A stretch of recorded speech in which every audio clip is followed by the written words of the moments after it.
Good evening, everyone, and welcome to this evening's lecture by Gloria Sutton.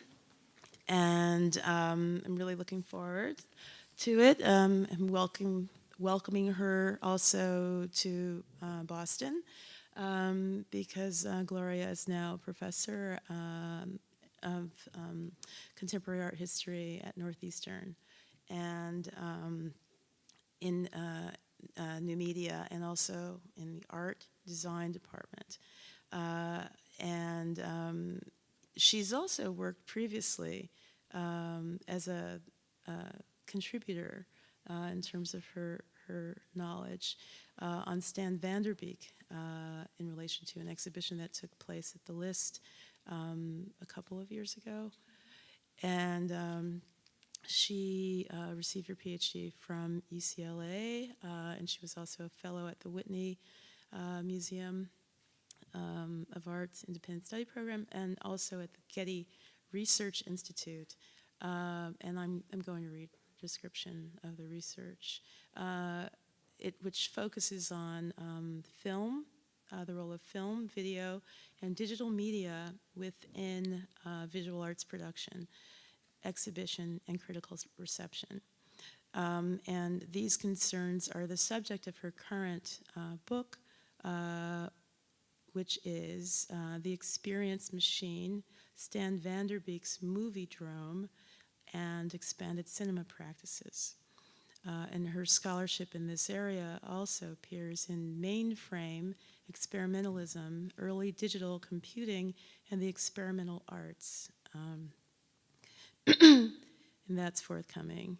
And her work is also in the future cinema, the cinematic imaginary, and film, after film. That's an MIT Press book.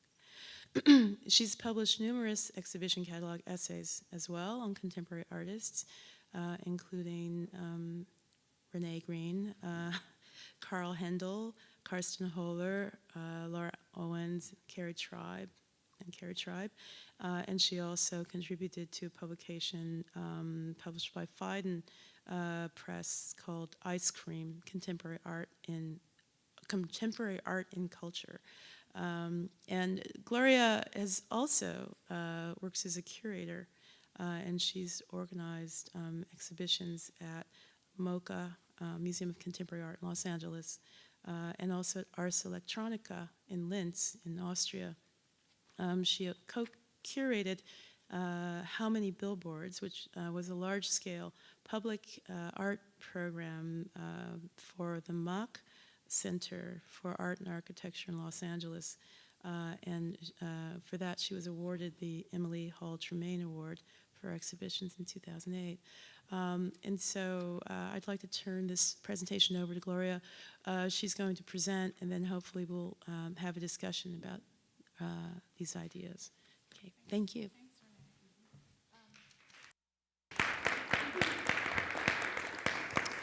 So I'd first like to start by thanking MIT's program in Art, Culture, and Technology, and the program director, Renee Green, and Professor Renee Green in particular, for inviting me to contribute to this spring's lecture series.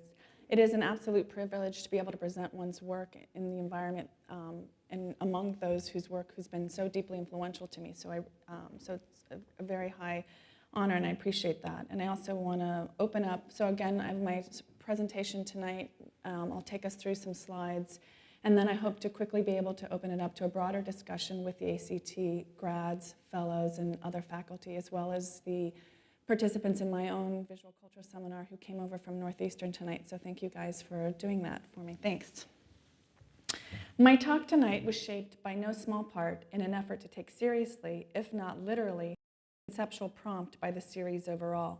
That is, to consider the experiments in thinking, action, and form pursuant to opening up variations on histories of the present. In response to the organizational nodes of the series, I have been thinking about the state of the field of art history, and more specifically, the types of analysis and methods that are specific to what we do in our scholarship. As an art historian who specializes in contemporary art and new media, I'm often asked what the discipline of art history has to offer these areas, which are inherently tethered to the new and the now. And granted, though I'm absolutely proud to be a dyed-in-the-wool art historian, I'd be the first to admit that art history is not the first thing you think of when you say the word experimental, nor even less so when you bring the word technology to it as well. What art history does have to offer the examination of art, culture, and technology, past, present, and future, is a critical acuity.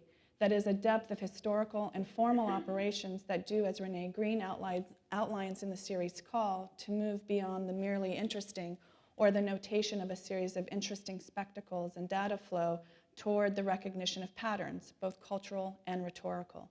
It is my belief that core to art history is the role of criticism, which simply put, powerfully asserts that our job is to consider the subject of analysis as being in a state of crises.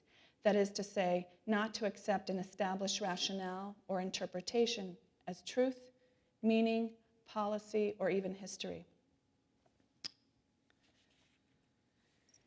Tonight's talk responds to the fact that since the 1960s, artists have become more concerned with modifying existing forms than generating unique images and objects. To this end, conversations on contemporary art have tended to transition away from issues of form and content toward a discussion of strategies and operations. While this change is concomitant with the rise of more portable electronic devices, including compact film and video cameras and cheaper editing equipment, I would argue that the key transition is not technological so much as conceptual, in that media art, understood here as artworks that employ multiple audiovisual sources in an intimate environment, eschew a modernist engagement with originality and singularity, instead prioritizing the principles of collaboration and transparency of process in order to illuminate the broader media ecology that these works circulate within. A key aim is to suggest that just as significant as the adoption of new media technology was for artists, so too were the considerable changes made to the overall conception of what constituted an audience. And here I'm just showing you two images from a brochure produced by the video workshops hosted by the Los Angeles Women's Building back in 1979. To this end, my research tests the prevailing notion that media change has been decisive and sudden, revolutionary even, and rapidly displaced older systems. I would like to argue for an accretive model of change, which, situated within art history, we will see as slow, clumsy, and subject to technical difficulties. And more significantly, the measure of change is not so much about technological advancements or more germane to the digital realm, image refinement, but more about how media art engendered a particular type of collective audience, what somebody like Susan Buck-Morss would later call a sort of solidarity among strangers. And within the trajectory of post-45 art, I would posit that this type of collective audience exists between the singular modernist viewing subject of abstract film and painting and the dispersed atomized audience of broadcast television. And it is here that I want to clarify a kind of distinction in this work. The discourse on new media, and specifically networks, I think has tended to be dominated by the mother of all networks, the internet, and the rhetoric of access and democracy that emerges in the late 1990s. Here, I want to take up the call by art historian David Josselet in wanting to consider the radical potential of an earlier and decidedly analog set of experiments surrounding art, culture, and technology in the 70s and 1980s. And in order to do so, I will call upon a very traditional art historical method, that is, analyzing the figure-ground relationship. Wary of taking a monolithic approach that moves across eras or cultures writ large, I want to consider the institutionalization of media art within a particular emphasis on the Long Beach Museum of Art's prescient move to set up a media art center and commission artists to create a broadcast channel to distribute their works in the early 1970s. Focusing on the Long Beach Museum of Art gives us a figure, an American case study with concrete examples of how the museum considered video as a collecting category, managed a thriving residency program, operated a public editing facility, and launched a broadcast channel called the Museum Channel. Long Beach then becomes a central figure in which the experiments at a small municipal museum contrast against the current ground, dominated by the efforts of contemporary art museums to build audiences across a variety of synergistic platforms that consider art and discourse as proprietary content. This is a reference to such examples as the Museum of Contemporary Art Los Angeles' current proposal to launch a museum channel, MoCA TV, in July this summer, or later in July this summer. This is the, back here is behind me is the press release that outlines the museum's goals to launch, quote, a new global video channel for original contemporary art and cultural programming. Or, for example, how the Tate here has developed a highly sophisticated interface called the Tate Channel that presents web-based video content and prompts a series of questions. So I don't know if you can kind of see this as just a static image from their website, but the Tate Channel then here, and in fact, it's kind of like another marker of globalization. You see, you're able to see or access interviews here with Charlene von Heil, which is also the same exhibition of works that's on view at the ICA Boston, right here at the same time. So they've developed this highly, I think, sophisticated interface that presents web-based video content. And for me, this prompts the type of questions to ask. Is this context distinguishable from the museum's video collection and moving image work collection? And more specifically, does it need to be? Other museums, such as the Walker Art Center in Minneapolis, have had a long-standing commitment to collecting and preserving new media art since the 1990s, and now presents the Walker Channel, again merging the language of television, but using a sort of web-based platform. Focusing on the Long Beach Museum of Art also offers us a small, poorly funded model against which the decidedly more urban and corporately sponsored ground that media art figures in this moment. And for me, this is not just to kind of make a simplistic claim against corporate funding. In fact, it is media art's own deep historical imbrication with corporate sponsorship, and more specific to tonight's context within academic models such as the Center for Advanced Visual Studies at MIT, that begins to recontour the flat-footed critique of media art, where the only position is the fantasy of radical isolation on one side or co-option by the culture industry on the other. My vantage point on this material is formed from occupying two distinctly different roles. First and foremost is my work curating large-scale public exhibitions, and that is working within museums and working closely with artists whose practices are concerned with challenging viewers' expectations for the various media they are working in.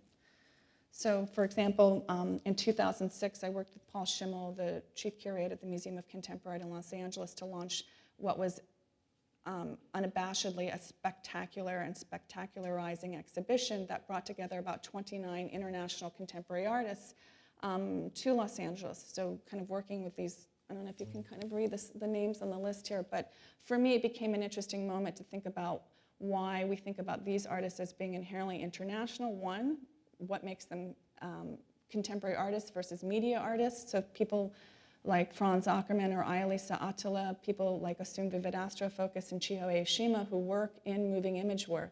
And then simultaneously, you know, looking at drawing practices of someone like Paul Noble. These are sort of architecturally scaled drawings in the back, or people like Jeppe Hein working out of Berlin, making kinetic sculptures that actually, you know, here the benches actually move when people sit on them. Other practices that were probably less known to Los Angeles audiences include someone like Tetsuro Bashi, who worked outside of the museum. So here we worked with him to create this installation view, taking the sort of city flag of Los Angeles that's normally put in front of the city hall, somewhat inaccessible to viewers, and creating this sort of living room and this temporary structure above City Hall and accessing that. More probably notably, someone like Karsten Haller, who also I wrote for his exhibition, his big solo show at the New Museum this year. So again, these are the large scale, like I said, purposely spectacularizing installations with these sort of 9-meter high psychotropic mushrooms that spin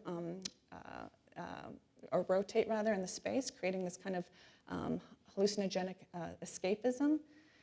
Or probably more contemplatively, but still, again, within the kind of, I think, realm of spectacular installation would be someone like Pierre Huyghe from this Expedition Act 2 Lightbox piece. And also part of what I'm interested in thinking about, what does it mean to represent this work, both as a curator working within these installations, but then thinking about how the publications work, the secondary material. So why someone like Ayalisa Attila here, when we reproduce this material in a catalog, what does that say, or how does that sort of translate or not, right? It's one of the concerns I think about too, not just in the sense of the curating of the exhibition, the live event that people walk through and experience, but then the secondary material that becomes, quote unquote, the archival material. And likewise, as Renee mentioned, working for the Mack Center here in 2009, 2010, we organized a large-scale public work exhibition that commissioned 21 artists to produce works that would be on display in existing or utilizing existing billboard space in and around Los Angeles. So for me, this was a kind of, again, potentially deeply problematic kind of exhibition framework. Why take up, you know, in a city that sees nothing but sort of billboard blight all over the place? What does it mean to contribute more media and more imagery to this? How does art mitigate this or not in a lot of ways? So I think this sort of trying to bring this kind of critical acuity to this project. But through this work, you know, here's a list of artists we worked with, people ranging from Kenneth Anger, again, kind of, you know, known for avant-garde filmmaking, not for billboards, Brandon Latu, Martha Rossler, Alan Sekula, and this is an image by Carrie Tribe that I'm showing you here.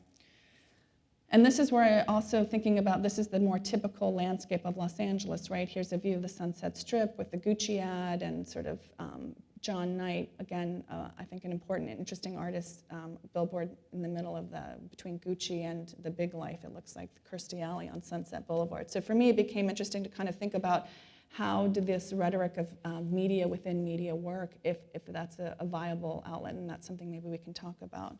But in 2010, this became the piece also that, that Renee Green made for the exhibition here. And you know, for me, looking at it in detail too, kind of thinking about these visible outcroppings of land, you know, this idea of dark water conforming to the tracks made by a kind of ferry that shuttles tourists and commuters. For me, the foreground is occupied by the outlines of several figures standing at the rear of the vessel. And this image centers on a muted sun trying to break through dense cloud cover. This brooding and timeless scene is evocative of 19th century romantic literature and painting, which developed in the wake of Western European industrialization. However, these two bands of text framing the image, Strangers Begin Again in yellow and Native Strangers Hosting in red, interrupt any sense of reverie.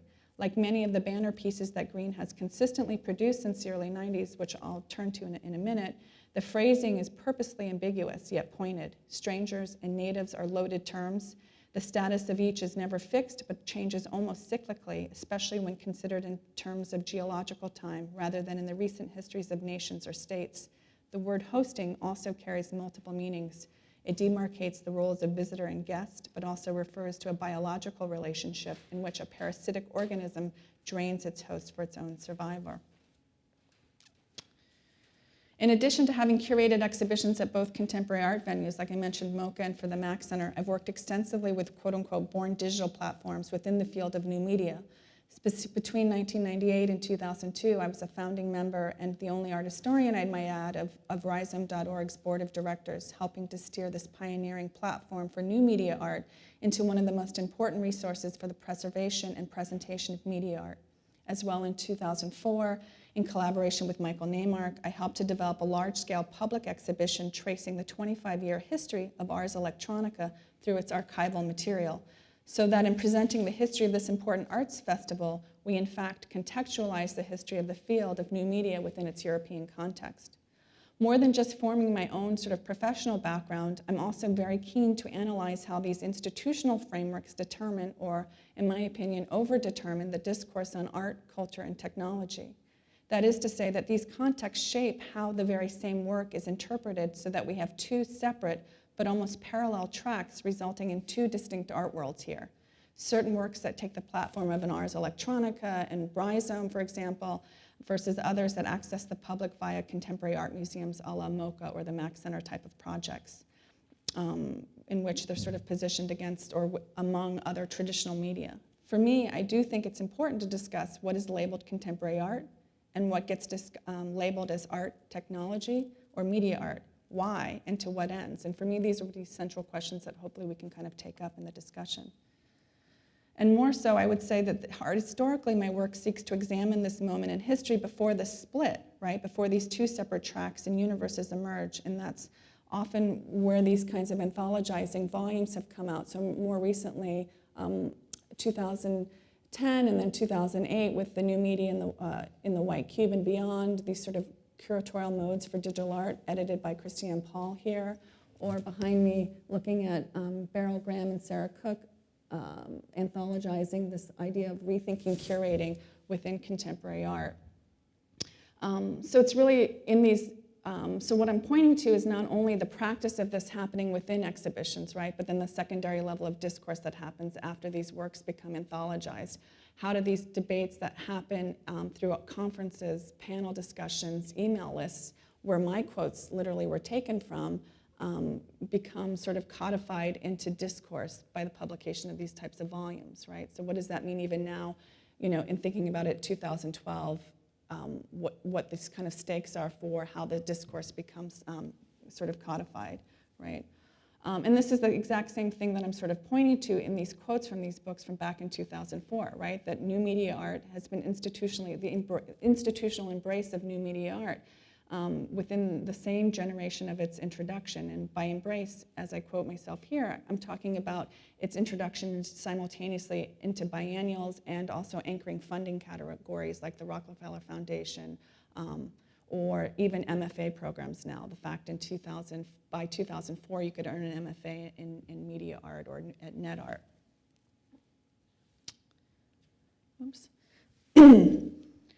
But this talk centers around 1970 tonight because it was a moment when broadcast television, cable, and even satellite transmissions were considered viable outlets for visual artists to experiment, tamper, and oftentimes spectacularly fail with, all the while engaging in a generative model of art production.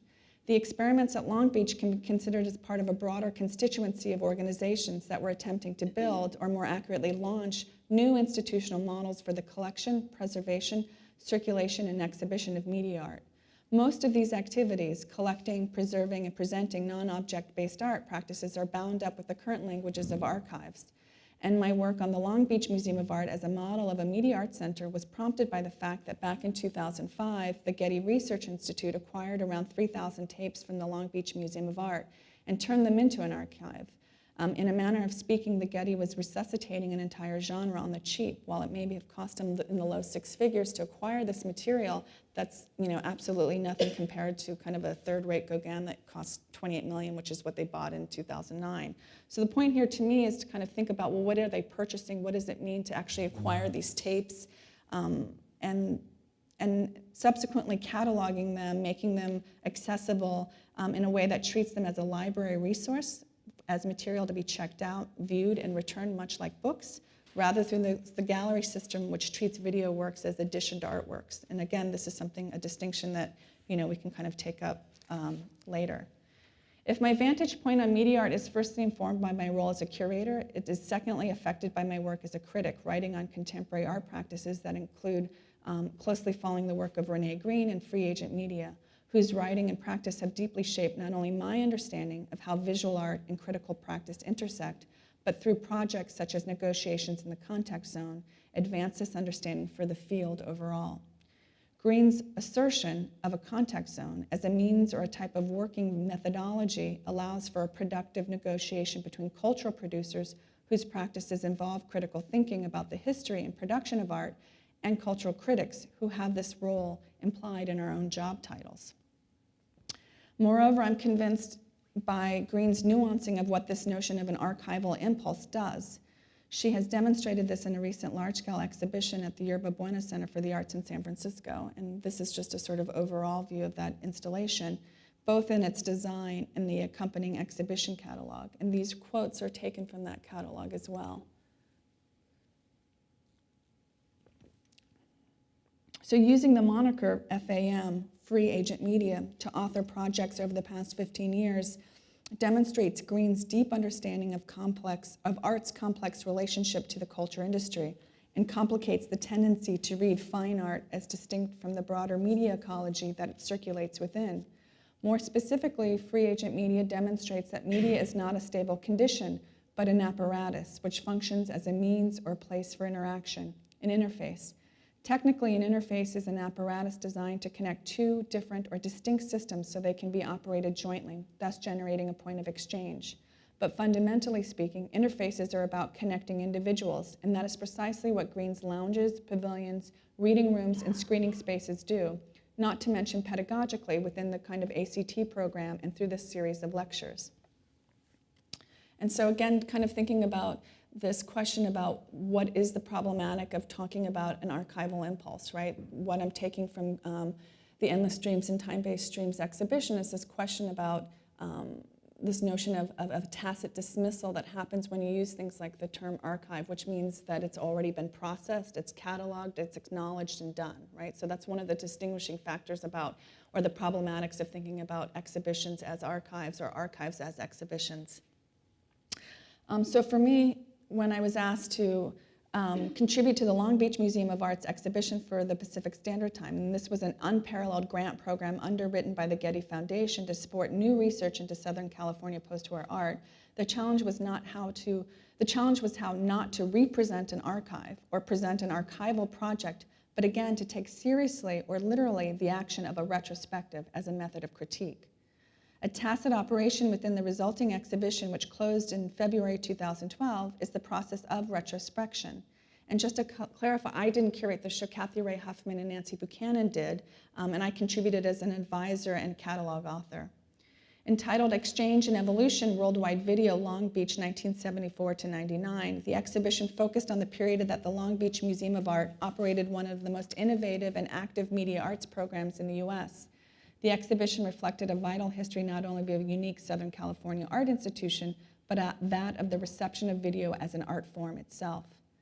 The existence of a West Coast video history, complex and inchoate, but nonetheless recognizable, is due in a large part to the succession of several curators working at Long Beach over the course of 20 years, including most notably David Ross, Kathy Ray Huffman, Carol Ann Clownarides, and Michael Nash, in collaboration with technical advisors including Peter Kirby, John Baker, and Joe Leonardi, who all championed video by working tirelessly to ensure that the museum remained a service to artists between '74 and 1995. And to me, this represents a marked shift, just even conceptually, about how a museum operates versus the contemporary moment in which artists now are constantly asked to support the museum by donating exhibition pieces or donating works for auction, right? So this is, again, the kind of just a conceptual shift about who's supporting whom in this model. So Long Beach's geographic location as a port town an hour south of Los Angeles, which is known mostly for being a transportation hub, more a conglomeration of highways and shipping docks than it is, you know, its more noted sunnier neighbor in San Diego, and of course the more cosmopolitan art scene in Los Angeles. Considering the prodigious output and frenetic pace of exhibitions, screenings, and events organized by this leanly staffed municipal institution, it's impossible to overstate the influence a small attic room in the museum's craftsman-style seaside house has had on video's international constituency of artists, curators, critics, historians, and fans. Just as the medium was taking hold, at least the term video began to resonate, Long Beach began giving serious attention to this nascent form. Curators dedicated resources and gallery space to playing, and in most cases introducing, the work of video artists from Europe, Latin America, Japan, and North America. Providing a hospitable local exhibition environment for video, Long Beach helped contextualize West Coast video art within a larger conceptual framework of performance and feminist-based art practices that informed the rise of video internationally and ensured the work of Southern California artists such as Eleanor Anton, Linda Bengalis, Alan Capro, Suzanne Lacey, Eileen Segalove, pictured here, I think smartly holding this porta-pack, William Wegman, and others were viewed in dialogue with a critical discourse transpiring in New York, Vienna, London, Berlin, and beyond. And this, to me, I think is important to kind of think about the idea that video itself is an international phenomena at the same time. Long Beach's role within video's early history was doubly effective by providing a dedicated space, equipment, and most significantly, the technical expertise through the creation of a staffed post-production facility in the museum's attic. And later establishing a separate building called the Annex, pictured here behind me. The museum encouraged artists to produce new works at a time when access to such equipment was extremely limited. Notably, Long Beach also gave many artists their first sustained opportunity to engage in extensive editing and refinement of their tapes. In this way, Long Beach literally changed the look of video being produced throughout Southern California. Core to Long Beach's evolution in the mid-1970s was the idea of building a museum with its own television channel, Museum Television, at the very moment when the consolidation of cable television in the US represented a viable challenge to the dominance of the commercial practices of video and broadcast technology. And here these slides are intended just to show you the changing nature of the facility. Here we're talking very low tech, low budget material, as you can kind of see on the back behind me, even through 1981. And also on the right, I want to show you an example of a collaboration. So already in 1976, collaborating with WGBH in Boston with its own well-known experimental practices of bringing artists such as Peter Campus, Frank Gillette into a network studio environment to produce artworks. In 1975, when Long Beach opened its addict editing facility to area artists, as well as hosting visiting artists through a related residency program, cable television's inevitable commercialization and depolitization is not a foregone conclusion. As art historian David Jostlett has remarked in Feedback, Television Against Democracy, his careful analysis of how television operates at the nexus of politics and representation, quote, television existed as a technology before it was clear how it might be marketed as a product. The mooring of broadcast technology to a commodity-based network structure to create a system of commercial television that dominates today's screens experienced a brief disruption between 1968 and 1972, which ignited the creative imaginary of artists and activists alike, including the future Long Beach Museum director David Ross, and perhaps television's most sophisticated interlocutor, Nam June Paik. In an effort to bolster support from the Federal Communications Commission in their run-up against the major media corporations, regional cable access operators opened up their networks to community program during this 5-year window. Cable's openness to unconventional television was heralded as nothing short of a communications revolution. This revolution can be understood through the voracious chronicling of publications such as Radical Software, a tabloid-sized newsletter published between 1970 and 74, produced by the Raindance Corporation, a group of artists and media activists who named themselves an ironic homage to the Rand Corporation. The editorial voice of Radical Software espoused the period's distinctly DIY ethos and featured newly available recording and editing equipment with the idea that artists could not only outfit themselves with the necessary technical skills to become savvy media activists, but also sharpen or hone the emerging public discourse on media, television, and communications. Likewise, Guerrilla Television, written by Raindance Corporation member Michael Schomburg in 1971, served as a type of condensed how-to book, what Schomburg called a meta-manual, to engage a broader swath of middle-class Americans in their effort to, quote, achieve true democracy by breaking the stranglehold of broadcast TV on the American mind. Offering instructions on how to use low-cost portable videotape, cameras, and equipment, Guerrilla Television perfectly encapsulated the prevailing activist spirit of this period and the desire by artists and organizations to engage and convert the information tools and tactics of mainstream media in an effort to instigate social change. The media ecology circumnavigated in the pages of Radical Software serves as a cultural backdrop against which Long Beach Museum's video program and its subsequent morphing into a Department of Media Arts played out. This transition occurred at a moment when broadcast television, cable, and even satellite transmissions were considered viable outlets for visual artists. And it is clear, however, that Long Beach's aims for a museum channel were not invested in the same mode of resistance, I would say, as represented in these two volumes, right? While it was never a monolithic museum structure and its institutional history is still very much in formation, fragmentary anecdotal narratives, oral histories, and exhibition notes, records, and ephemera suggest that Long Beach can be considered as part of a broader constituency of organizations that were attempting to build, or more accurately launch, new institutional models for the collection, preservation, and circulation of visual art during the 70s and 80s. And again, what I'm showing you here is the catalog for a retrospective that they did in 1984. So part of what I'm interested in is also kind of thinking about the current moment, right, where like the Nova Scotia School of Art or many institutions are in the process of rewriting their own institutional history. What does it mean to kind of do a retrospective consideration almost every 10 years, right? How does history have time to congeal? Does discourse have enough distance for that?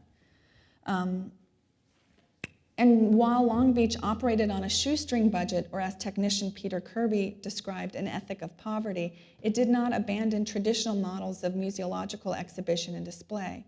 And I think this fact distinguishes the activities at Long Beach from the more overtly anti-institutional and artist-centered aims of the various alternative groups and organizations that proliferated throughout the US between the 70s and 90s, such as Franklin Furnace and The Kitchen, that also sought to foreground experimental arts within a framework that eschewed treating video as art. So this is my distinction, is to kind of think about, well, what does it mean for a museum to really want to treat video as art versus, again, these other kind of more alternative spaces that wanted to kind of radically change broadcast.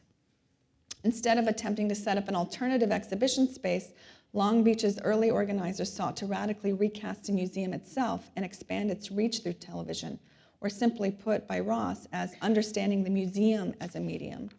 The then unbuilt and unfunded Long Beach Museum of Art was able to recruit David Ross from Syracuse in 1974 with the idea of building the museum with its own channel. An art museum television channel was conceived of as a key component to an arts form, what Ross described as an institution envisioned as a late 20th century American variation on the 19th century German Kunsthalle.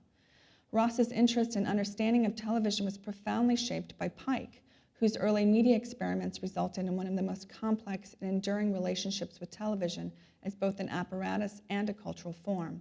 In 1968, in a report written to the Rockefeller Foundation, the artist outlined how video broadcast and various recording equipment could be used not just for commercial purposes, but to enhance learning opportunities inside and, more importantly, outside of academia, especially the fields of music publishing and museums. This report offered a textual summary for the ideas surrounding his concept of a global art-based television that he consistently espoused in his experiments with video installation, a survey which was called Video and Videology in 1959 to 73, which was organized by Ross. And I think here I'm showing you a cover that sort of conveys its stark presentation. So more than simply tacking television onto existing types of outreach efforts, Pike spurred Ross to consider a more conceptual approach to unfolding television within the museum's purview. Pike suggested that, quote, the museum of the future has to be a television channel, among other things, that the museum needs to be a catalyst, it has to be a participant in a structured community, and it needed to push boundaries and be an active agent for change. With this intent to create a television channel based within the museum, Ross explained, quote, the change that we are talking about was the ability for artists to eventually, as they will fairly soon be able to, just sidestep the entire museum superstructure that comes between an artist and his or her audience. Ross's first exhibition at Long Beach, Nam June Paik, TV and Paper TV in December 1974, was devoted to investigating this topic and helped establish the exhibition programming interest not just in video art, but in the formal qualities of video editing related to a new set of aesthetic concerns in contemporary art, which you kind of can see outlined here. Long Beach's aim not to set up an alternative or parallel institution, but to actually integrate television into the traditional methodologies and institutional structures that inform the museum's operations back in 1974, triangulates a subsequent discourse surrounding the exhibition of media art in the reductive terms of the black box versus the white cube by aiming to abandon or ignore the box altogether. At a moment when Ross and his cohorts were struggling to understand what video could mean, their decision to pursue cable television seemed to be responding to a set of more systemic questions tied to the emergence of video within the broader discourse of art history. The radicality of Long Beach's video programs and media center lies in its role as an experiment with what public art could mean by trying to understand how a municipal art museum could retool itself as a populist civic institution while also advancing the critical discourse of the communications revolution that was at the museum's doorstep. While Long Beach's publicized plans for an internal cable television channel evaporated very quickly after Ross left the city of Long Beach, but Long Beach was able to actually produce and collaborated with on several important projects for broadcast, as well as works that intended to critique the forms of standardization induced by commercial television formats. Richard Serra and Carlotta Faye Schoolman's compellingly monotonous Television Delivers People from 1973, I think, is a key example. And when viewed in the age of YouTube, if not almost exclusively on the web now by undergrads studying video history, The approximately 6-minute critique of television's inherent capitalist function as a type of, it functions as a record for analog techniques such as the vertical roll. Sarah and Schoolman's appropriation of 1970s advertising strategies appear almost quaint amid a screen of embedded ads with flashing links and pop-up dialog boxes on a website where content is advertising, and advertising is often the site's content. And this also kind of, again, thinking about these interfaces, how people access historical archival video work, could be also kind of thinking about it in conjunction with something like UbuWeb, another type of project with Ken Goldsmith, again, which is kind of a juxtaposition. We can talk about the difference between a ruthless editing kind of model versus a kind of crowdsourced model for content. Less anthologized are Douglas Davis's important early live broadcast experiments that endeavored to connect geographically disparate audiences through cable television, fax transmission, and other types of real-time image sharing. A key example is his 1977 performance, Two Cities, a Text, Flesh, and the Devil, that Long Beach supported, in which the artist attempted to appear live in Santa Monica and San Francisco once. He would repurpose this piece for Documenta 6 in 1977. Davis's broadcast performances, which sought to reach audiences in their home rather than in museums, reflected his criticism in writings from the same period, which I find to be more compelling, and that consistently called upon museums to seriously examine the incorporation of media into their exhibition programming. Davis's book, Art and Culture, Essays on the Postmodern, published in 1977, encapsulates for me the many debates of the period, both in terms of critiquing what would be essentially what I just showed you before, the idea that MoCA has for MoCA TV, or the Tate channel, which supplants the experience of seeing an exhibition for delivering video content over the internet. In a 1976 lecture Davis gave at the annual meeting of the American Association of Museums, which is published in this, and that's the text I sent around earlier. Davis outlined how museums needed to go beyond, quote, sketching a blue sky future in which the museum audience merely sits at home, dialing in holographic reproductions of the major works in its collections, and instead advocate for a, quote, radical rethinking of certain beliefs, assumptions, and styles that could do more for us in terms of immediate projections than a visionary blueprint of tomorrow. In Davis's estimation, museums needed to reflect this new pop sensibility, what he cogently described as a body of ideas that can be found only in media theory, but not only in media theory, but in formalist and even post-formalist art criticism, and in the very vintage essays of Susan Sontag, hence my epigraph for tonight's talk. The possible corollary effect of museums attending to this particular type of pop sensibility was articulated by Davis a year earlier in a talk delivered at Long Beach Museum of Art. Davis's invocation of the term pop in this instance is suggestive of how both the popularity and populism represented by television and video was distinct from pop art, or the appropriation of commercial fabrication. In contrast, Davis asserted to the audience of artists, curators, and city officials that the function of art was not to pander to popularity. The city of Long Beach, Davis intoned, instinctively expects its museum to provide more information and on a higher level than the 6 o'clock news or the Tonight Show. Like Pike and Ross, Davis also called for the museum of the 21st century to operate as a catalyst rather than an entertainment. By the late 1970s, the overtly liberatory rhetoric surrounding video and cable television adopted a more pragmatic tone. How could artists actually produce broadcast-ready tapes, learn to edit, gain access to equipment, or sustain technical support? Cropping up in the institutional gap between the DIY ethos espoused by agitprop organizations like the Rain Dance Corporation in the 1970s and the emergence of a fully operational television production studio such as New York's Paper Tiger Television in 1981, which exploited the open terrain in cable access television to broadcast independent video production, and its later international initiative, Deep Dish Television, tapped into the burgeoning satellite market to increase its audience beyond the US. Long Beach challenged or simply raised critical expectations for the exhibition function of the museum. And these two slides behind me, I think, point to the kind of discourse that the museum was interested in initiating. So again, thinking about not only in 1982 giving the topic and kind of addressing the topic of telecommunications, but experimenting with conducting a conference via live satellite, right? So that was actually sent not over in a very kind of homespun way through the Appalachian Community Service Network, linking curators, artists, and critics and historians in Los Angeles, Iowa City, and New York, including John Hanhard and Jaime Davidovich in New York, Bruce Yanomoto and David Cuspit. And I like the fact that Chris Burden concluded the program with a special performance. And the other image is a still from a series of video commercials that Chris Burden crafted in Long Beach in 1976 and aired on network television. In their efforts to introduce Long Beach and the world to a new artist-driven discussion about the complex field of media, Long Beach suggested a model of the art museum as a site of production and broadcast, alongside its more orthodox job as a repository for cultural patrimony. In this way, the role of exhibitions was recalibrated to become a means of transmission, stretching the traditional nomenclature of museological display. And I think it would be easy to sort of constrain the stakes of Long Beach's experiments to the field of video art, but I think that would be short-sighted. Long Beach's post-production studio not only brought video to the art museum, but it also suggested that the art museum itself was a constituent of the broader media ecology of the period.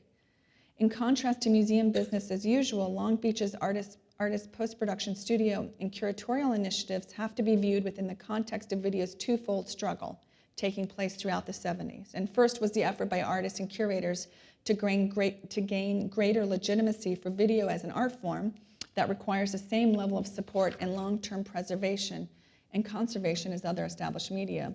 I mean, in this we will see mimicked also in the realm of more contemporary net art practices. And Long Beach initiated this artist post-production studio. There were still relatively few MFA programs in film and photography, let alone video. And the network of galleries, festivals, and media art centers concentrating on video was only just starting to expand. Complicating video's critical reception was the fact that the medium itself did not represent an autonomous form of art making. Video was a technology, but simultaneously a cultural form that included single-channel works as well as performance, installation, and other mixed media alongside its use in documentary and narrative filmmaking. This type of hydra-headed medium was also developing the shadow of another cultural form, the computer, which had profound effects on the look, feel, and tenor of video art, even by those artists who were working specifically against the monolith of broadcast television. If within its first 10 years Long Beach accomplished the conceptual work of positioning video art in relation to television, it can also be said that within this period, the Long Beach Museum of Art also managed to situate the museum as a media art center. And what I'm showing you here are two other types of programs that developed in 1983, this Artist in the Computer Symposium and Exhibition and Panel Discussion, and then on the right in 1980, a series of work done by Muntadas actually in the artist post-production studio itself. So this idea that it was not only a site for production, but also a kind of different framework for artists to kind of come in and display their work. And likewise, someone like Joan Jonas, another person associated with ACT, kind of thinking about how that work gets introduced simultaneously on the East Coast and the West Coast. Jonas both working and exhibiting at Long Beach and simultaneously working as doing a residency and teaching alongside this kind of component. So I'm just sort of trying to set these up as parallel models. And while the story of the institution's prescient move to establish a media arts center at Long Beach has been discussed in the historical overviews of the development of video practices on the West Coast, I want to argue that as a model, not simply a venue for media art production in the late 70s and early 80s, Long Beach radically challenged the expectations of an art museum as a repository. In this manner, the museum offered itself as a partner, or in the words of Roth, a co-conspirator with the artist, operating not only as a venue, but a producer and broadcaster. Beyond venerating Long Beach's historical role within the development of video art in the 1970s and 80s, the act of retrospection, of looking backwards, also functions as a critical stance, a way to reframe the current debates surrounding the efficacy of museums in the wake of a debilitating economic recession that has shuttered many arts organizations and seriously curtailed the programmatic ambitions of others. Replaying this important episode in the history of Long Beach in the current moment is a reminder that to move forward, visual art institutions may better be served to re-examine earlier moments when contemporary art museums saw their role to support artists and the production of artworks alongside their collection-building efforts. In fact, Long Beach's practice of commissioning projects, providing post-production equipment, even humble in comparison to other nonprofit facilities, staffed offline and online editing suites and production grant programs, and also circulating artist video through its exhibition touring program could all be seen as viable and important alternatives to the patterns of patronage, collection, and display currently associated with museum art practice. Accretion rather than collection was how Ross described the way in which Long Beach acquired video works. Fairly quickly, its famed collection grew exponentially through the artist's post-production facility within the museum. As artists came to Long Beach to produce tapes, the museum requested that copies be made for the collection, and soon works began to accumulate in no small part to the fact that there was very little commercial or private market for video at this time. Revisiting this early moment, Kathy Ray Huffman noted how managing the ever-increasing collection became a substantive issue since, quote, it was all written down on little 4x5-inch cards and put in file boxes. By 1990, Long Beach helped establish a national model for collecting and cataloging video works. A National Endowment for the Arts grant awarded expressly for the purpose of organizing the video collection allowed the worn index cards to be transferred into a video collection database. In another gesture that eschewed proprietary practice for a type of proto-open source file sharing, Long Beach also distributed the database nationally, which allowed for other organizations to adopt and follow the standards established by Long Beach. The transformative museological practice initiated by Long Beach in general reflected and in many ways refracted the change from analog to digital forms of image making and information management. And more urgently, I think focusing on Long Beach's role as a producer and model shifts the historical stakes of video within visual arts' broader engagement with the aesthetic and political ramifications of technological change. Situating the context of Long Beach's active media center within its loose origins in the mid-1970s until its waning in the mid-90s counters the prevailing tendency to view media change as being sudden and decisive.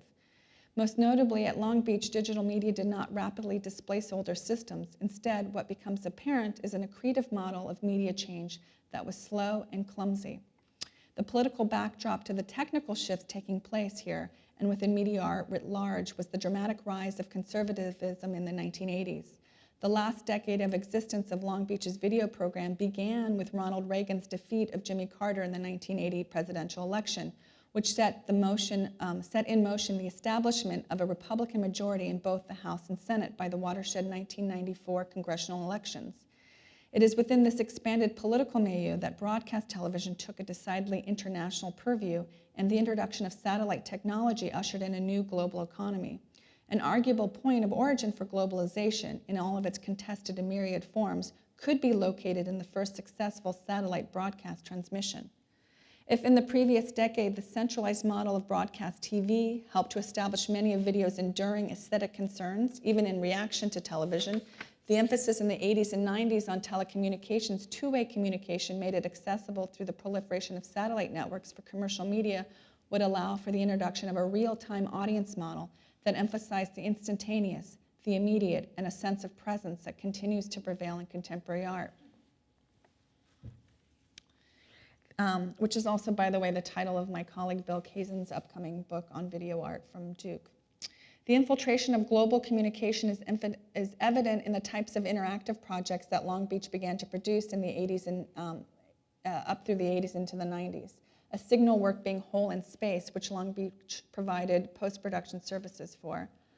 In Hole in Space, Sherry Rabinowitz and Kit Galloway's public artwork, it highlights the novelty of using satellite technology for live performances in a piece that foregrounds the lack of protocols that now govern our real-time social interaction that takes place via Skype or FaceTime and so on. The Santa Monica-based artists' early and sustained use of telecommunication technology in their work did not evolve from video art. Instead of producing tapes, the two were engaged in applying visual art practices to the development of communication networks. Staged over the course of 3 evenings in mid-November, the piece involved crowds of onlookers randomly gathered in New York City's Lincoln Center, interfacing with those collected around a storefront window of the now defunct Broadway department store in Century City in Los Angeles. Mounted video cameras and wall-scaled screens positioned at each location were connected via a live satellite feed, allowing the two audiences to view one another through grainy, almost life-size black and white images. Bemused passers-by began to congregate, gesticulating to one another through the screens, which were not treated with any signage or explanatory texts by the artist.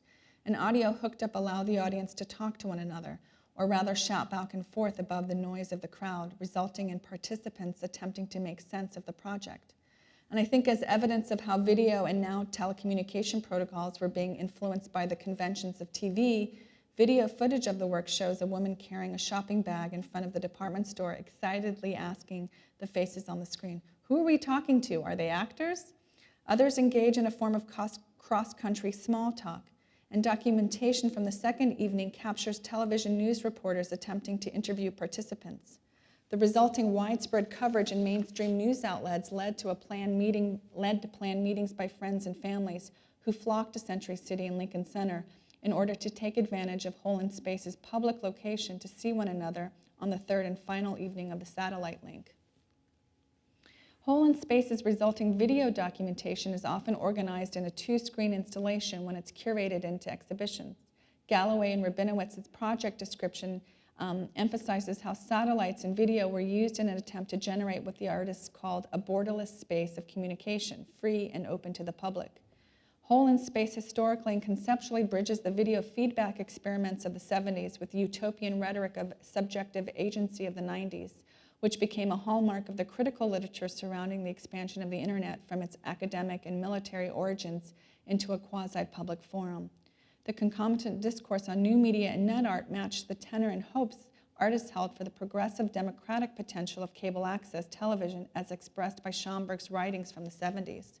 The satellites launched in the 1970s and 80s have provided the infrastructure to support the internet and various types of networks that permeate the daily actions of a large segment of the industrialized world, not to mention the nonprofits launching their museum channels.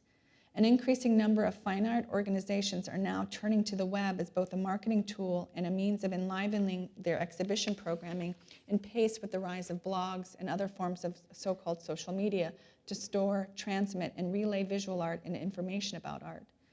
The internet, as we've come to herald and simultaneously disdain it, evolved through years of complex corporate, government, academic, and military initiatives.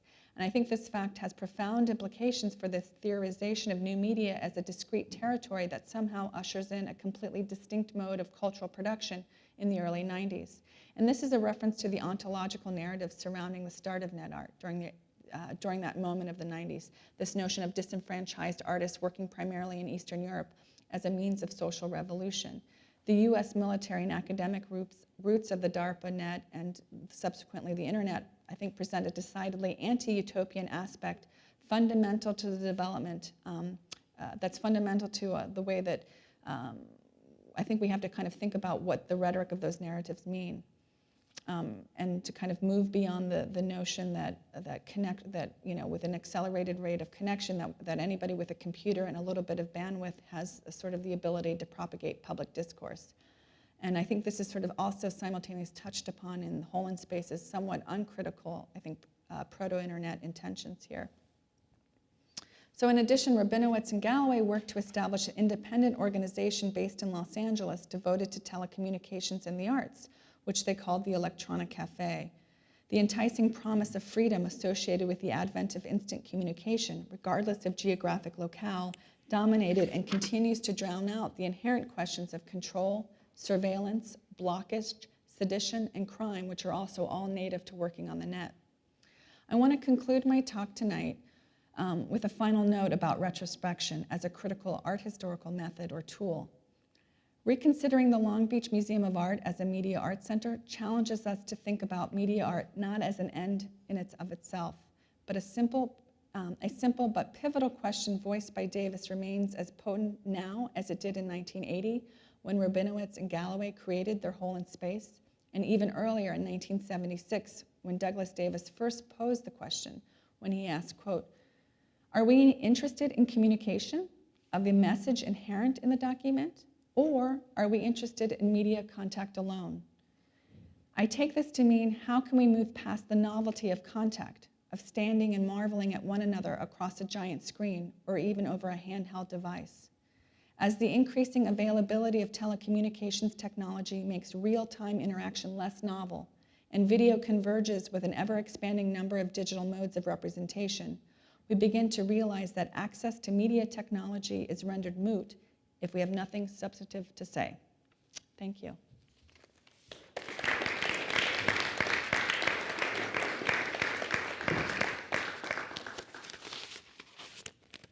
So maybe we could turn the lights up a little bit.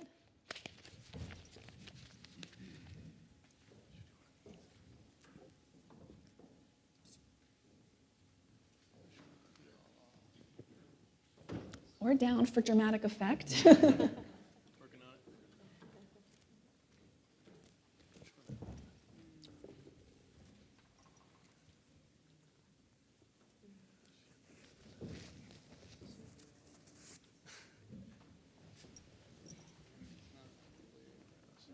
Is it possible to turn the lights on in the group too? Sorry. Yeah. All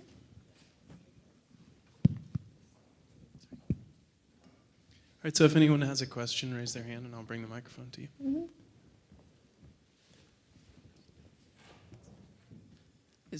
Are we on? Okay, good. Wow, there's so much to address and talk about. In an effort to limit my comment on something that can actually be something that is collective rather than just me talking the whole time, which I kind of want to do. Can you talk a little bit about the negotiations and compromises that are involved in the digital dissemination and distribution of video art over online venues and web-based platforms to which other, perhaps, unique or specialized objects are that are in the museological presentation are not really subjects. I'm wondering what kinds of processes are involved to ensure a kind of a specialized presentation of video art and something that can approximate the original intentions of the artist, and how this is different from the presentation of that work in the actual space of the museum. I mean, I think there are a lot of people too here who can respond to that. I mean, which I would like to open it up, but I mean, I'll just start with saying it's based on the artist. That's what I was saying before about sort of trying to open up my discussion tonight by thinking about these two tracks within the kind of contemporary art venue versus the exhibitionary venue of a festival or a kind of rhizome or Ars Electronica model. And it really has to do with the artists. You know, like for example, in the Ecstasy, exhibition, working with those same artists, Ayalisa Attila or even Olafur Eliasson, there's a lot of artists there that have very specific, and Pipolati Rist I would point to as a keen example of somebody who develops very specific technical protocols for their work and installing that work.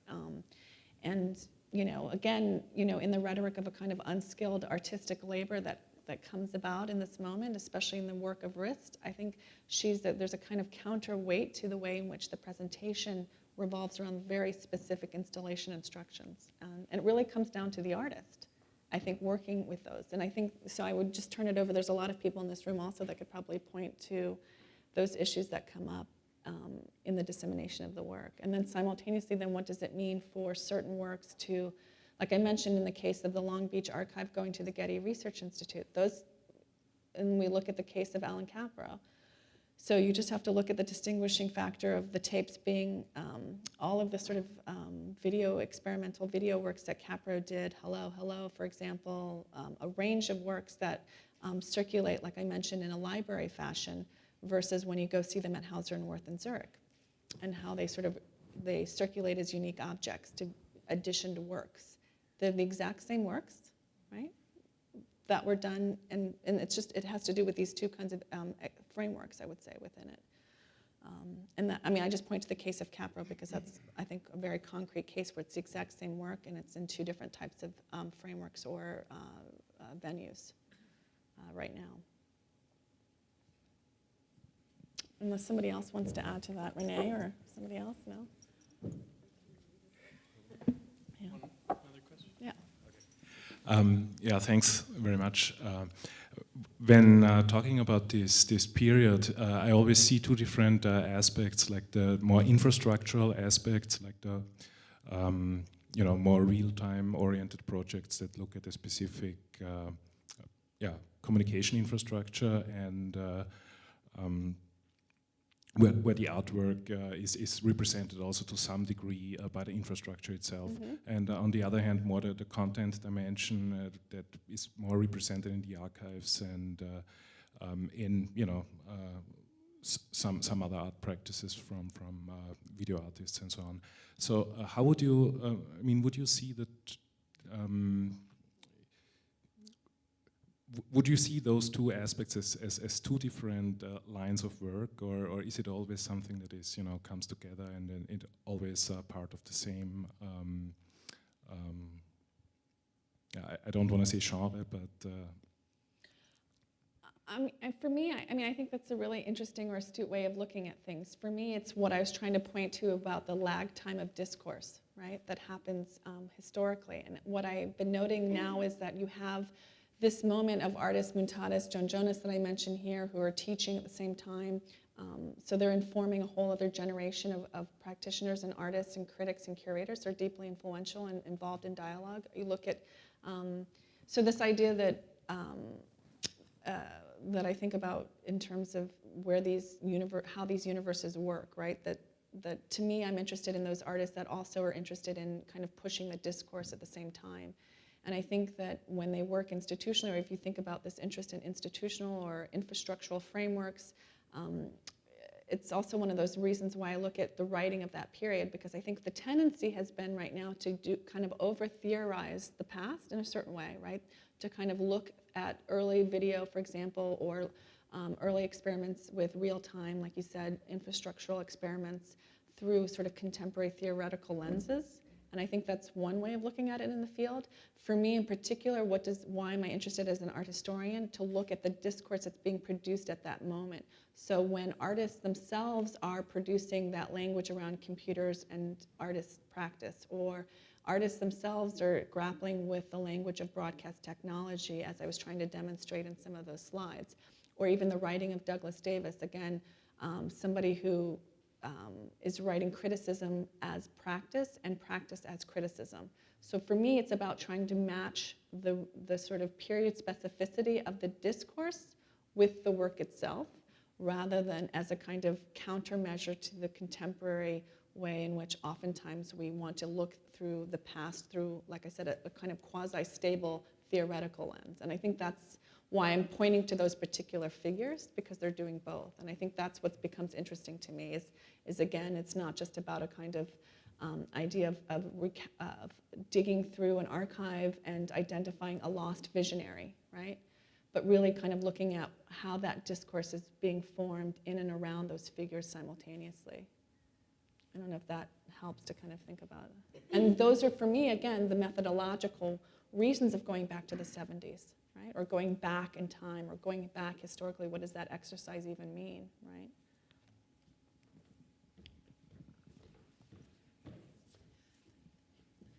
I just wanted to say that first of all, the presentation was very interesting. It touched on so many different aspects that I imagine could be discussed for ages. Yeah, I was very sorry for packing which a lot. Which I enjoyed. I really like that, because there are a number of different directions it's possible to go in.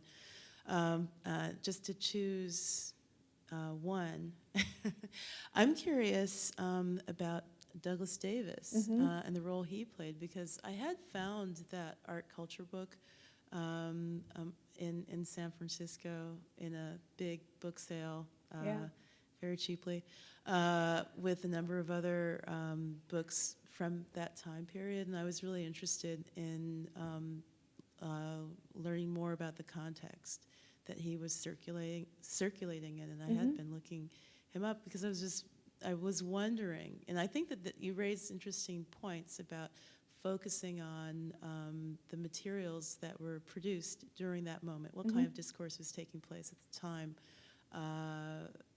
Because often, and it raises really interesting questions also about even thinking about things that are even a bit more recent, like Paper Tiger or Dish TV, as current historicizations are taking place now of what was happening 20 years ago. So in terms of thinking about like 1970 and those times, I'm curious about Davis and others who were kind of occupying this kind of position of being an artist and an art critic. I mean, an art critic now is not even, it's like not, I mean, that's one of those vanished roles. So I was wondering if you could say something about that or mention anything more about others as well as him.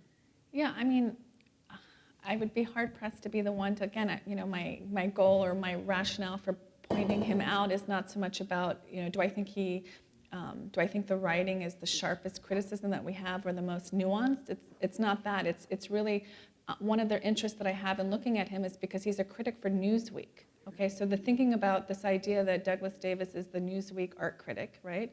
So that everybody in their doctor's offices to, where this idea of that Newsweek is not a specialized audience of art is what the point that I'm trying to make, right? So there's this rhetoric that happens recently about this notion of populism that's come up, I would say. I'm thinking of like Bettina Funke's book or, things like this where there's this interest in the popular or the populist in terms of this moment. And I'm also interested in what that could mean in that moment of when you think about these venues when art and the discussion of video per se was covered in Newsweek, right? Or would be regularly covered, such as like Vanderbeek's experimental film practices were actually covered by mainstream critics in New York Post and Newsweek, things like that. So this distinguishing factor about who we mean by art audience, I think is one reason why I'm interested in Davis as a figure, right? Because it harkens back to a moment when that was part of a general discussion about visual culture, about art, and versus now where we have these like ultra specialized venues, right? And so then in terms of the shift that took place, because he didn't become like John Hughes. Right. Yes, exactly. And so could you? Or Robert Hughes. Or, Robert Hughes, right, Robert Hughes. Can you describe like part of what could have happened then? Yeah, or many other figures like Jack Burnham, and other art historians too of the period where I think it has to do with the generation of scholars out now in terms of who we cite. And I think that's where the ethics of kind of citation work happens, right? Or it's not just, again, kind of going back to the 70s to look at the artist, but again, if you look at the discourse of who's narrating this material, I think that is also part of the due diligence that has to happen in terms of research and scholarship too, right? Because there is a kind of collapsing of that. And as we see through those, what I was trying to point to in the kind of process of anthologizing, those voices are being left behind, right? And curators more specifically go back continually to kind of rediscover lost artists, but we don't do that necessarily with critics. Right? And I guess that's sort of the point that I'm trying to say within the stakes of going back to that moment, or what are the kind of ethical stakes then of sort of discovery of an archive, right?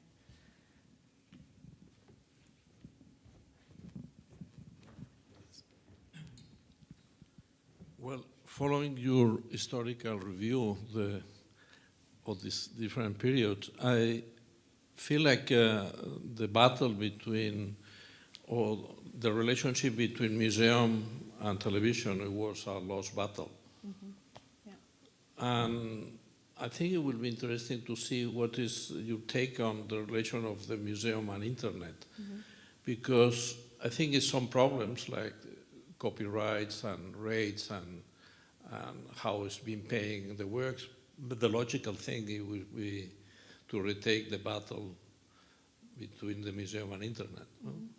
Yeah, I mean, that's kind of why I brought up the Tate channel, for example, which is, I think is a highly sophisticated model comparative to a lot of other museums right now that are looking at, but those ideas are really coming out of marketing departments in education. They're not coming out of curatorial practice, right? So that's one distinction to be made. And the Tate channel in particular is developing its own content, right? Looking at curatorial interviews with artists, doing background tours. I mean, it's a very distinctly different way of presenting material. And I'm not sure that viewers kind of can glean that distinction or determination. And I question, is it important to, when it might be, versus things like I said, like Ubu Web, right, which is a kind of very fiercely edited,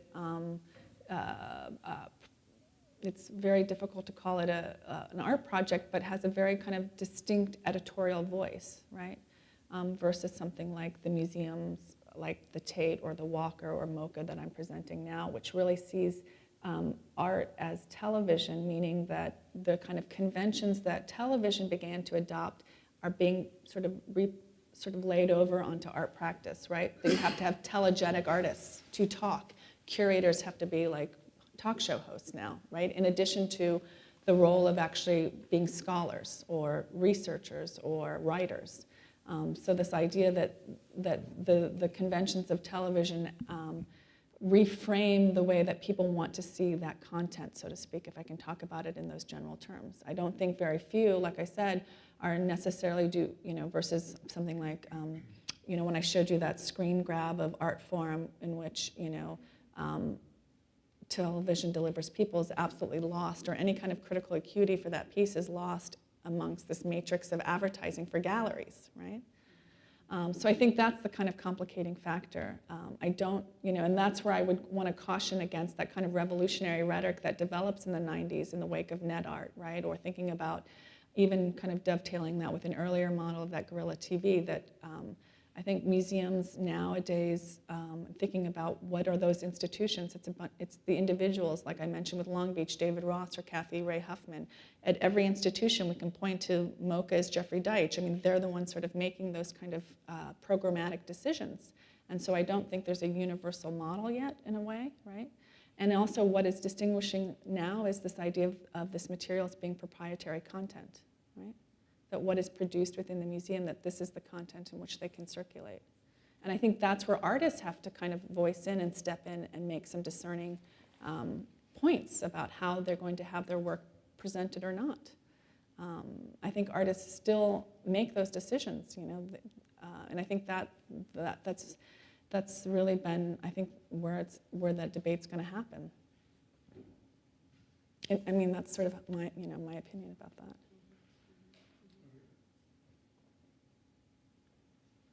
It seems like sometimes it's easy to fall into this kind of familiar dichotomy between proprietary, institutionalized gallery corporations producing content on one hand, and your kind of like DIY collaborative, Long Beach, let's say, on the other.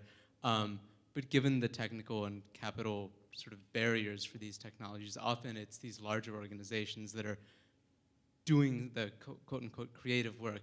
Are you willing to ascribe any like radicalism, as the Sontag quote would say, to those kinds of institutions? To Long Beach? No, to corporate? Yeah. Yeah, absolutely. And I think that that's one of my interests, why I work on expanded cinema, why I work on media art, because I do think that we have to move beyond this notion that there is some kind of like Habermasian pure public space, right? That in the past, like again, to kind of get past the rhetoric of an earlier moment when the revolution was going to happen, right? And that's why I point to guerrilla television and the writings of Radical Software, because I do think this notion that we have to move beyond the kind of, like I mentioned at the outset, the simplistic or flat-footed critique that there's only a kind of radical isolation or pure co-option by the culture industry as our only viable outlets. This is the landscape, right? The idea that anything that we produce nowadays, whether it's disseminated on Google or whatever, that this is the landscape. So the idea that we can move beyond that, I don't think it's how do we work within those frameworks. And part of it is just the kind of consciousness to kind of pull it back to kind of thinking about making those frameworks that have been inherently invisible visible.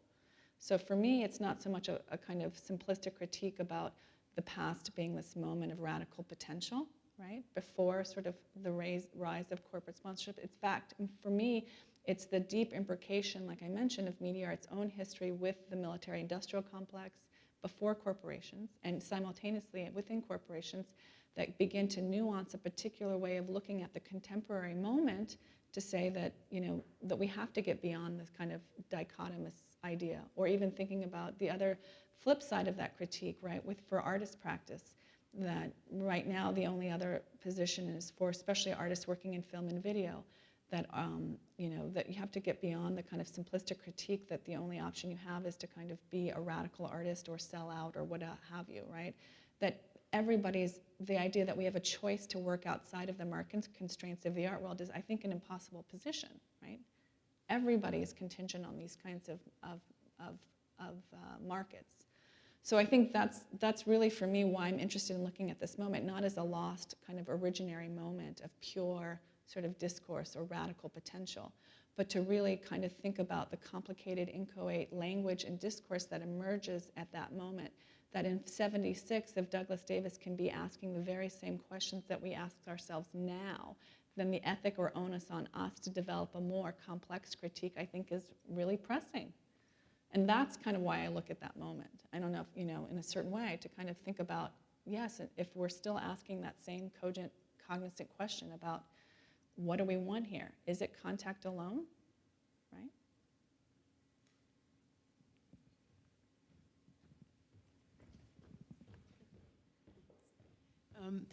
Just to kind of follow up on that, I think it's interesting. I mean, in terms of, to speak as somebody who is working with a major museum, which is a corporation as well, Museum of Modern Art, I think it's interesting the way in which decisions are affected by a curator. I mean, in terms of allowing certain kind of access also to certain works that it might have been possible to read about, but wasn't possible to see.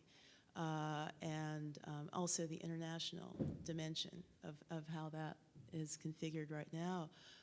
It's been interesting trying to, looking at different kinds of current moments, though, of a certain political activity, or the certain works that are viewed as being kind of the repositories of engagement, for example. And that's also another dimension that I think would be interesting to explore in the present, the way that in different museum settings, this is also something that's been given access or space, or there's meant to be some form of engagement. And so I'm really curious about some of those kinds of ideas that were suggested for the Museum of the 21st Century, for example, with all of these kinds of movable parts and different kinds of things of that sort. Yet, in terms of the communicative possibility, that's an aspect that does still seem to be a conundrum, given the sort of numbers of people who attend a museum and the ways in which their attention is very splintered. And I was just wondering, from your perspective, as you've worked with MoCA on different kinds of exhibitions and other exhibitions, and also have been observing in different museum contexts, what do you think about that sort of viability? Because, I mean, for example, there are attempts now to try to create situations in which it's possible to look at works from the 70s, like the Sarah video, that collaboration, on a monitor, that's meant to reproduce that particular time. And I was just wondering what you thought about these kinds of attempts, as well as, like, say, maybe bringing in, I don't know, different kinds of more performative video-related projects that also have a political reference. Yeah, I mean, I think it goes back to the question you were sort of asking, too, about how do you, what are you, thinking about.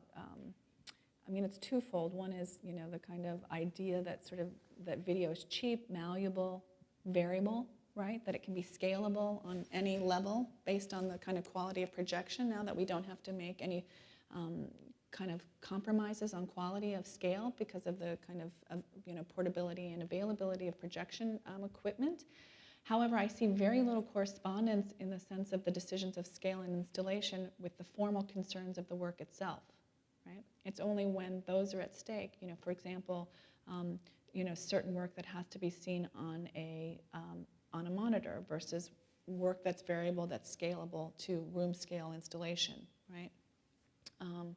And again, a lot of it has to do with, it comes with, those decisions made by the artist, working with a range of people, who have very specific correlations formally with the decision-making process of their work. For Bill Viola, it is a certain kind of installation, right? And then thinking about people who work in celluloid and film projection at this moment, right? Those debates can be parallel. There's, 16 mm only works with a certain kind of loop. If you formally want to loop something, it's got to be built, right? And that's a certain apparatus that we give space to doing that. And thinking about one of the kind of big problems I think that did come up was when net art starts to be institutionally displayed, let's say, for example, in the Whitney Biennial in 2008, right? Many curators didn't even ask the artists what kind of browser platform their work operates on, right? With the assumption being that everything could be migrated and sort of universally hosted on whatever existing material platforms the museum was using, right? So this idea that we think about video as being non-material, ephemeral, variable, is a way that curators have thought in many ways to kind of curtail the kind of rising cost of insurance, transportation, installation costs. But in fact, I don't think that many artists work that way, and that's where the big discrepancy comes in a lot of ways, is that there's a kind of fantasy of universality that happens with variable media, yet when this is all coming out of an artist's practice that's about kind of challenging the viewer's expectations for works, then you have to kind of, I think, in a lot of ways have that discussion, whether or not that's, and that's, I think, the lessons we learned from how film was both kind of eschewed and also taken up by institutions, right? You can't go to an exhibition now, I think, or a biennial or an art fair and not see 16 mm installation in the last 3 years, at least in the ones that I've seen, right? Or thinking about why there's a return to celluloid or analog kind of installation techniques now as sculptural installation in the discourse of sculpture. And I think that begins to kind of frame some of these types of questions. Who gets to work with film as sculpture versus, multiple media platforms that can be migrated and, sort of set up in the framework of an exhibition, or to the sort of thematic frame of an exhibition, right? And I think that goes back to bigger questions about thematic exhibitions and curatorial narratives that override the individual work narrative, right? So a lot of those decisions, I think, come into play as well. And again, it's to move, it's beyond, like I said, we're all imbricated in that system, we've all, and I think about those works, we write about them, so it's not just me sort of sitting on the outside and saying, in this pure moment of installation, we get to look at this ideal setup of work, right? Artists want to show their work. People want to see the work, right? So it's not to say that, you have these choices all the time and a sense of agency about the work. So, every artist that I've worked with on a variety of scales, those are the kinds of decisions and decision-making process that you enter into. And as a curator, as an art historian, as a critic, the types of questions that you end up asking or making those types of decisions at the end of the day have to do with what experience is important. What are the priorities of experience for the viewer then? Do you want to prioritize? I think in a lot of ways, right?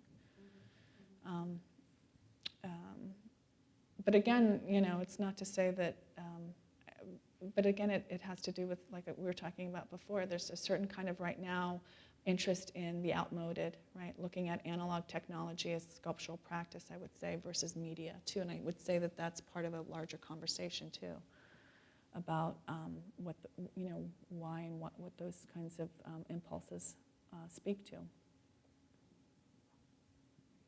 Or even like sound, I imagine, that comes up a lot too, right? there's very little consideration oftentimes given to the kind of physical conditions that you need to install work.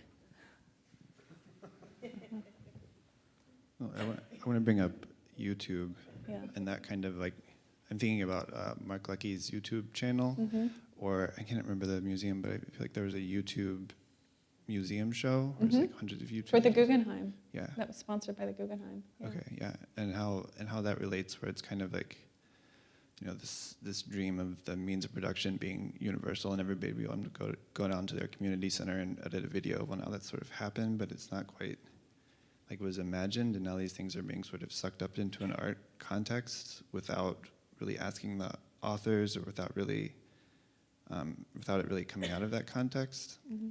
Wondering how that Does how it? that relates. So sorry, could you reframe it? So what you think that could you just sort of rephrase? I'm kind of curious how you. I mean, are you an artist, or do you see this as kind of being sucked out of a certain context and taken into another, or? Well, I think there, I make some video work, but I think there's like this gray territory, like in talking with my artist friends and like swapping clips back and forth, where it's almost this outsider art sensibility, where it's a clip that isn't made by an artist, but it has this sort of, I don't know, there's just hard to explain, right? It's like you wish you thought of it or something like that. But yeah, so I think of it as like an outsider art. Something like that. Yeah, I mean, I think these are all things that people are contending with on a regular basis, in the sense of where we source our own material, right? Or where we actually go in, and where do you refer people back to see your work or other people's work. And I think in the case of the Guggenheim YouTube initiative, it's again what I was trying to talk about too, in the sense of a kind of faux populism, right? Or a sense of, and what do I mean by faux? Well, it just kind of turns on this rhetoric of, you know, any, like you said, like, but it also falls into the, maybe those conventions of reality television as well, right? This idea of the contest and voting through popular vote, or those types of sequences. And I think that's very much depoliticized, or sort of decoupled from the critical discourse around that period. And to me, that's my big issue with it, you know, in terms of a kind of a tendency to kind of see that as somehow liberatory, or somehow offering agency to an artist or to an audience, right? I mean, that's my big issue with that in a certain way. Or it's almost like the museum, like working backwards, where it's sort of appropriating these things that are sort of past it or beyond it, that are moving at a faster speed, but it's somehow trying to. And that's always been the museum's sort of, I think, chasing of technology. If you look historically, right? How, again, I mean, the point that I brought up with net art in the 90s is that, but we look at photography or video formats earlier, right? That the museum is really, the reason why I'm looking at Long Beach, it's not because I don't think it takes up the DIY radical aesthetic of radical software or guerrilla television. I mean, it is a poorly funded municipal gallery space, had no, you know, the Board of Trustees is not a kind of highly developed, you know, international world cultural group, right? So again, why am I looking at it? It's because it's interesting to think that the museum at a certain moment, when museums right now are, as we were talking about earlier, are trying to kind of think outside the box. That's the rhetoric you hear all the time, right? Think outside the box, think outside the box. Well, what's wrong with the box, right? I mean, that's my question in a certain way. When the box actually has the job, again, to collect material that had a moment with no budget, how do you make a collection, right? That's not beholden to trustees. How do you then kind of work with artists in a residency program? So that's why this initiative or interest I have of looking at that moment, because it's not about the kind of trying to get beyond the critique of like money, corporate sponsorship, trustees, all the complaints that we hear about the kind of contemporary art world that circulate around the contemporary art world now existed back then. And the museum itself, the reason I'm interested in it is because it's not trying to retool itself. It's to say that part of the mandate as business of the model of museums is to kind of think about collection building outside of just what it has become now, right? Repository for other trustees and how collections are built now. And that's kind of what I meant about video and Those kinds of moments, I think, are interesting to think about. What then does it mean then to have this collection that then gets stored by the Getty or bought by the Getty Research Institute? How that becomes like I said, resuscitating an entire genre of work.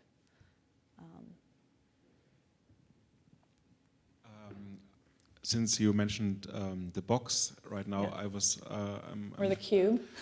I'm curious, like when you've been looking into this historic material, what kind of limitations or reductions you could see in the form in the artworks that were made for these channels.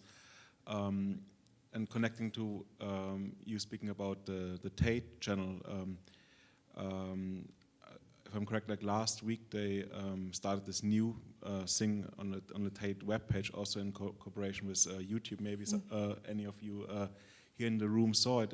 It's called BMW Live Performance Space, where the French choreographer and performer Sharon Bell developed a piece for this physical room, which is at the Tate, but also was broadcast on YouTube live.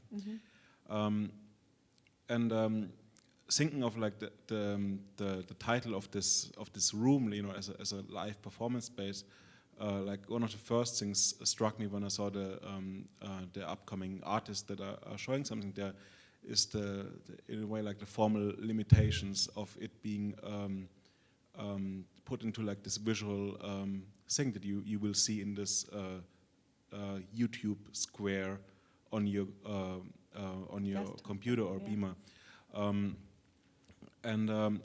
With this in mind, I'm curious, like, so that's what I mean with reduction or limitation. Yeah. If you've seen any works that tried or that had problems with this form, nevertheless they've been entering this archive. Yeah, I mean, there are very few. I mean, there's no artist that I know, and again, I work with a very particular, very narrow group of artists, or have, that have ever been happy with the reproduction of their work on that kind of scale, right? Because in a lot of ways, there's a primacy of experience or audience that doesn't come across in a piece like that. And I think in most cases, that's why I was sort of mentioning the type of places that this material gets generated at. It very rarely is it a kind of curatorially driven process. It comes out of the other aims of the museum that have equally, I think, important components or roles as well, right? And I think that's, especially in the UK and North America, the notion of what an educational department does and who their mainstream audiences are very distinct. In the US, it's been K through 12. And in the UK, the educational model is really kind of on the college level in terms of its audience and discourse, too, in terms of these education programming and models. So I think they're very two different audiences in one way. I mean, I can't speak to the actual choreographed piece by BMW per se. I haven't really seen it myself. But I think that what I'm interested in, too, to kind of think about how now for artists, I think there's an additional pressure, if there wasn't one already, to kind of deliver this material both in terms of the exhibition. Now artists also have to come up with this subsidiary material also to produce content for these sites, and that's a different kind of pressure, I would say, or another type of, like I said, real-time mitigation on the work. And when you don't have that distance even to kind of reflect, or there's the simultaneously, as the work happens, the sort of reception of it is supposed to be immediate and instantaneous as well. And that's also one of the strange moments, I think, that we're living in, right? Where you have Shell Von Heil, like I said, Charlene Von Heil, both at the Tate and ICA Boston.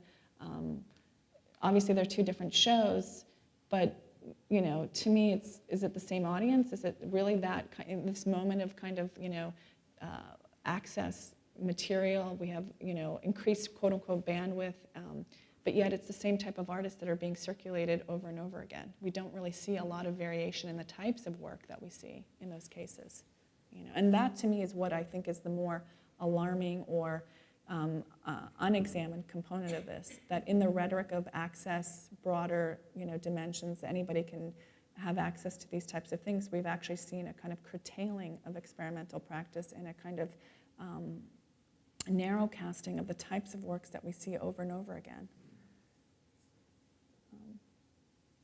And I don't know if that's self-fulfilling or self-selecting in a process as well. Could it be related to the curatorial revolution? Yeah, maybe. No, because who makes those decisions? Yeah, could it? You mentioned curatorial revolution.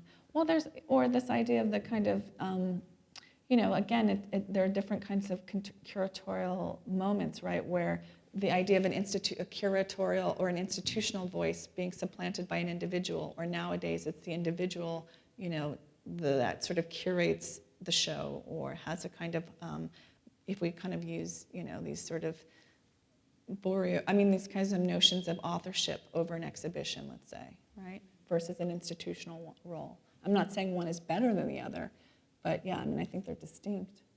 Mm-hmm.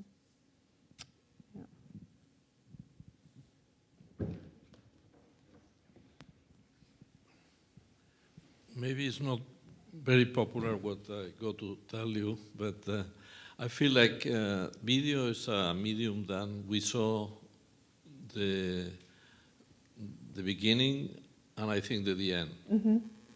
I think it's very strange to see in a life than a medium start and end, because I think we couldn't talk about video anymore. I think it's hybrids, new hybrids are created. Like that, the idea of video, I don't think exists anymore how it was in the beginning. Mm-hmm. And I think it derivated a certain of constellations of hybrids that juxtapose different media. I think with all the digital elements and with the incorporation of the film, etc. Mm-hmm. Yeah, I'm not going to disagree on it. I would just also add to that kind of, we've every artist, if you look at the history of art too, rings the death knell for painting, right? And also with photography. We've seen that same logic carry out too, that we've seen the death of painting, we've seen the death of photography, and now the death of video, right?